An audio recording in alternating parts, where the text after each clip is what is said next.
بسم اللہ الرحمن الرحیم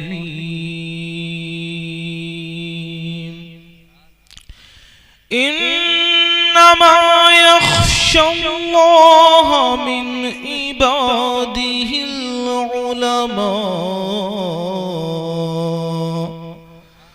صدق اللہ مولانا العظیم وبلغنا رسوله النبي الأمين المتين الكريم الرؤوف الرحيم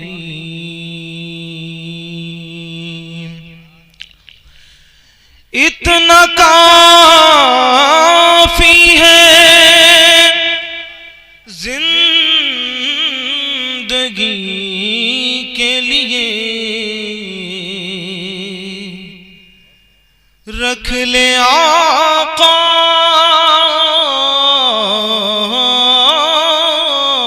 جو نوکری کے لیے اور چاند سورج بھی ان کے قدموں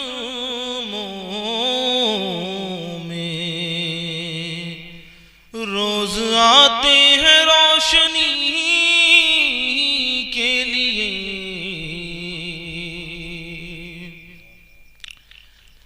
جس آیہ کریمہ کی میں نے تلاوت کی ہے، رب قدیر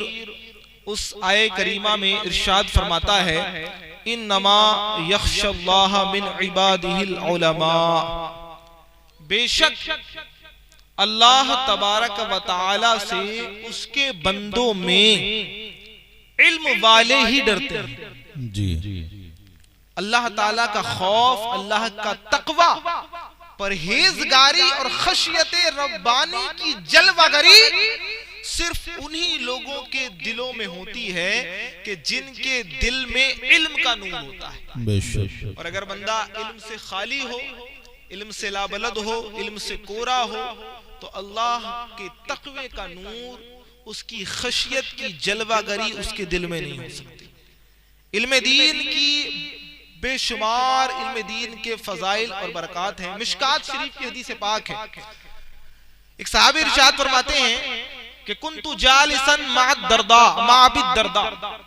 ایک صحابی ارشاد فرماتے ہیں کہ میں مسجد دمشق میں حضرت ابو درداء کے ساتھ بیٹھا ہوا تھا. فجاءنی رجل، میرے پاس ایک شخص آیا اور اس نے کہا اے ابو درداء، میں انی جئت من مدینہ النبی صلی اللہ علیہ وسلم، میں مدینے سے آیا ہوں، میں اس شہر سے آیا ہوں جس میں حضور صلی اللہ علیہ وسلم کا روزہ ہے، اور میں نے سنا ہے کہ آپ کے پاس ایک حدیث پاک ہے جسے آپ آقا کریم صلی اللہ علیہ وسلم سے روایت کرتے ہو. اب دیکھیے مدینے سے دمشق کا سفر تقریباً آج کے اعتبار سے دیکھیں تو 500 کلومیٹر کا سفر ہے، اور ایک شخص حضرت ابو درداء کے پاس آتا ہے اور کہتا ہے کہ میں مدینہ رسول سے صرف اور صرف آپ سے اس حدیث کو سننے کے لیے آیا ہوں جسے آپ آقا کریم صلی اللہ علیہ وسلم سے روایت کرتے ہیں. حضرت ابو درداء رضی اللہ تعالی عنہ نے جب یہ سنا کہا کہ کیا تو کسی اور کام کے لیے نہیں آیا؟ کیا تیری کوئی اور غرض نہیں ہے؟ تو دمشق میں کسی اور مطلب اور مقصد کے لیے تو نہیں آیا؟ کہا ما جئت لحاجت، میں کسی اور حاجت کے لیے نہیں آیا. مجھے لوگوں نے بتایا کہ دمشق میں ابو درداء ہیں جن کے پاس حضور کی ایک حدیث ہے اور وہ براہ راست اسے حضور سے روایت کرتے ہیں. جب میں نے یہ سنا تو میرے اندر کا علمی ذوق یہ تڑپنے لگا، مچلنے لگا، اور میں وہاں سے سفر کرتا ہوا آپ کے پاس آیا. جب حضرت ابو درداء رضی اللہ تعالی عنہ نے اس شخص کے اتنے کہنے کو سنا، آپ نے فرمایا اے شخص، جب تو روزہ رسول سے آیا ہے، مدینہ النبی سے آیا ہے، تو میں تجھ کو صلی اللہ علیہ وسلم نے ارشاد فرمایا کہ جو کوئی اللہ کے دین کی طلب کے لیے من سلک طریقا یطلب فیہ علما سہل اللہ لہ طریقا الی الجنہ، کہ جب کوئی اپنے گھر سے علم دین کی طلب کے لیے نکلتا ہے تو جب وہ اپنے گھر سے علم دین کو حاصل کرنے کے لیے اپنے قدموں کو باہر نکالتا ہے، جب وہ راستے پر چلتا ہے تو رب تبارک و تعالی وہ بظاہر تو دنیا کے راستے پر چل رہا ہوتا ہے، لیکن اللہ تبارک و تعالی جنت کے لیے اس کے راستے کو آسان فرما دیا۔ سبحان اللہ سبحان اللہ۔ اور فرمایا ان الملائکۃ لتضع اجنحتها رضا لطالب العلم، اور وہ بندہ جو علم سیکھنے کے لیے اپنے گھر سے نکلتا ہے اس کو راضی کرنے کے لیے، اس کو خوش کرنے کے لیے اللہ کے معصوم فرشتے اپنے پروں کو بچھا دیا کرتے ہیں۔ اور عالم دین کی فضیلت ایسی ہے، ان الحیتان، بے شک جو ہے وہ مچھلیاں سمندر میں عالم دین کے لیے استغفار کرتی ہیں، چیونٹیاں بلوں میں عالم دین کے لیے استغفار کرتی ہیں، اور ان فضل العالم علی العابد کفضلی علی ادناکم کفضل الکوكب، آقا کریم صلی اللہ علیہ وسلم نے ارشاد فرمایا کہ عالم کی فضیلت عابد پر ایسی ہے جیسے کہ میری فضیلت تم میں سے کم درجے کے صحابی پر ہے، اور جس طریقے سے 14ویں رات کا چاند چمک رہا ہو، اس 14ویں رات کے چاند کی فضیلت سارے کے سارے تاروں پر ہوتی ہے، ستاروں پر ہوتی ہے، اسی طریقے سے جو اللہ تبارک و تعالیٰ کے دین کا علم حاصل کر لیتا ہے اس کی فضیلت تمام تر عبادت کرنے والوں پر ہو جایا کرتا ہے۔ بے شک بے شک۔ یہ عالم دین کی فضیلت ہے کہ علم کی ایک بات کو حاصل کرنے کے لیے صحابہ کرام 400 کلومیٹر